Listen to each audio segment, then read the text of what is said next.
నిజం నిష్ఠూరం, అబద్ధం ఐశ్వర్యంలా మారిన నేటి ఆధునిక సమాజంలో ఇచ్చిన మాటను నేటి ఆధునిక సమాజం కట్టుబడి ఉంటుందా?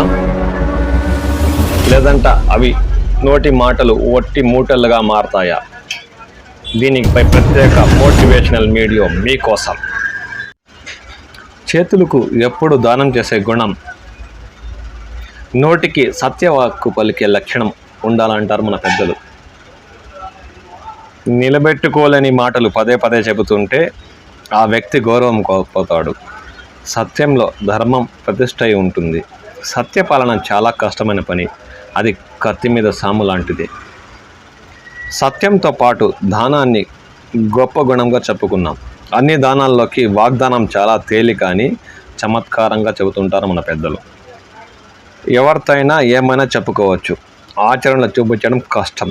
మాట ఊరికే నోటి నుంచి వచ్చే శబ్దం అనుకుంటే పొరపాటు.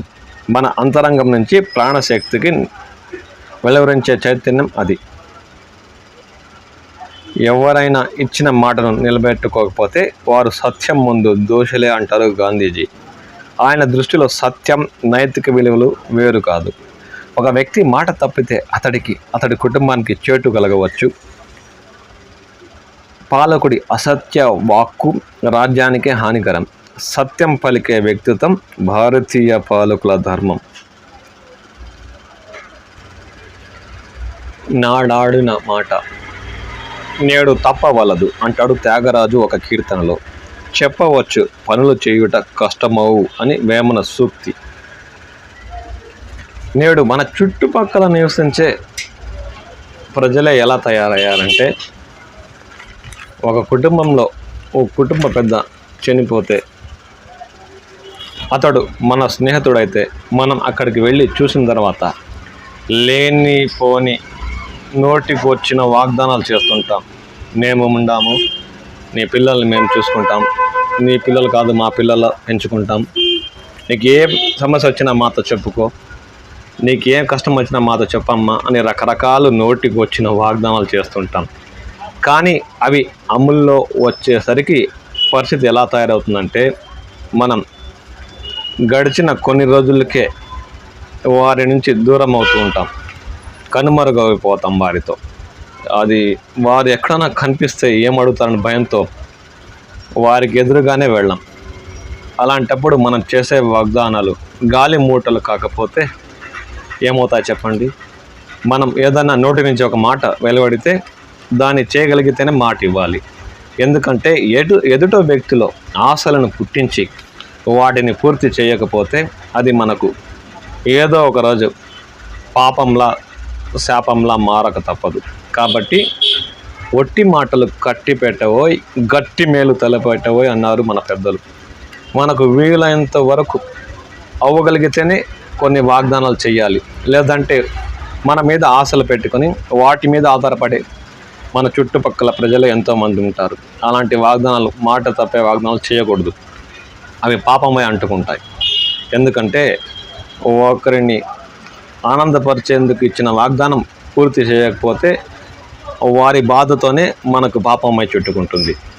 కాస్త గుర్తుపెట్టుకోండి, ఇచ్చే వాగ్దానాలకు విలువివ్వండి. దశరథుడు సత్యానికి కట్టుబడ్డాడు. కైకేయికు ఇచ్చిన మాటకు నిబద్ధుడయ్యాడు. అయోధ్య పౌరుల రాముడి పట్టాభిషేకాన్ని కోరుకుంటున్న పరిస్థితిలో అతడు మాట తప్పినా ఎవరూ తప్పు పట్టలేరు. పుత్రుడిపై ప్రేమ అతడిని విడిచి ఉండలేని స్థితిలోనూ దశరథుడిని మాట్లాడకుండా చేసింది. ఎప్పుడో చేసిన వాగ్దానాన్ని భంగపరచలేని సత్యనిష్ట. అందుకే రాముడితో కైకేయికు మాట వినవద్దని, అడవులకు వెళ్ళవద్దని ఆయన అనలేకపోయాడు. రాముడు అడవులకు వెళ్ళి తండ్రిని అసత్య దోషం నుంచి కాపాడాడు. ఇంద్రలోకంలో ఒకసారి భూలోకంలో అసత్యం చెప్పని పాలకుడు ఉన్నారా అని చర్చ జరిగితే హరిశ్చంద్రుడి పేరు చెప్పాడు వశిష్ఠుడు. వశిష్ఠుడితో వైరం ఉన్న విశ్వామిత్రుడు హరిశ్చంద్రుడితో అబద్ధం ఆడిస్తానని పందెం వేశాడు.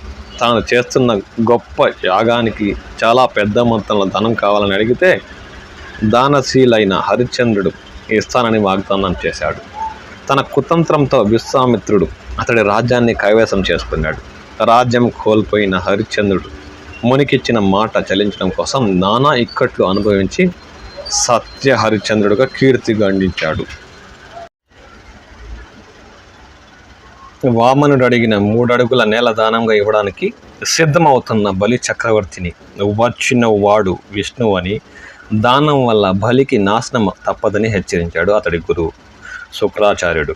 కానీ భూమి బద్దలైన ఆకాశం మీద పడ్డ మాట నిలుపుకుంటానన్నాడు చక్రవర్తి. భీష్ముడు రాజ్యం స్వీకరించనని, వివాహం చేసుకునని ప్రతిజ్ఞ చేసిన జీవిత పర్యాతం మాట కట్టబడ్డాడు.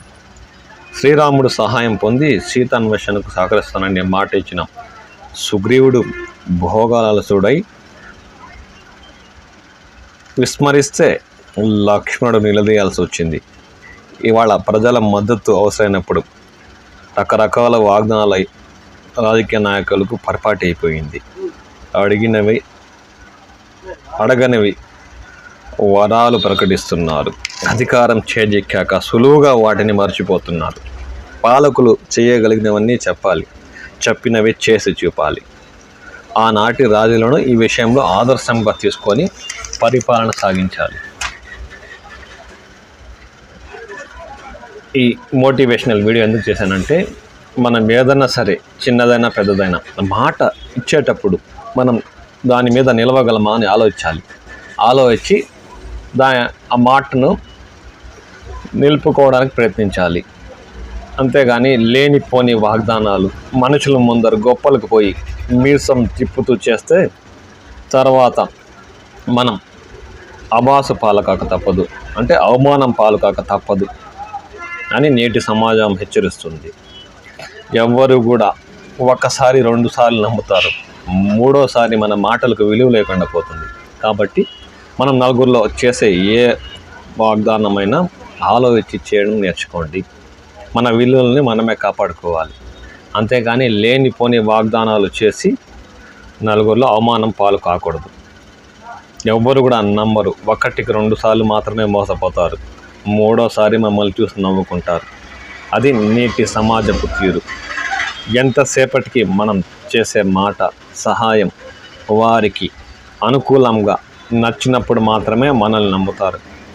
మనం చేసే మాట సహాయం వారికి నచ్చకపోయినా, అది వారికి ఎక్కువైపోయినా మనల్ని పక్కన పెట్టేస్తారు. కాబట్టి మనం చేసే వాగ్దానం విలువలతో కూడినదై ఉంటే చేయండి, లేదంటే వాటికి దూరంగా ఉండి దండం పెట్టండి. నా వీడియో మీకు నచ్చినట్టయితే లైక్ చేయండి, షేర్ చేయండి, సబ్స్క్రైబ్ చేయండి. నేను మీ శ్రేయభిలాషి. నమస్కారం.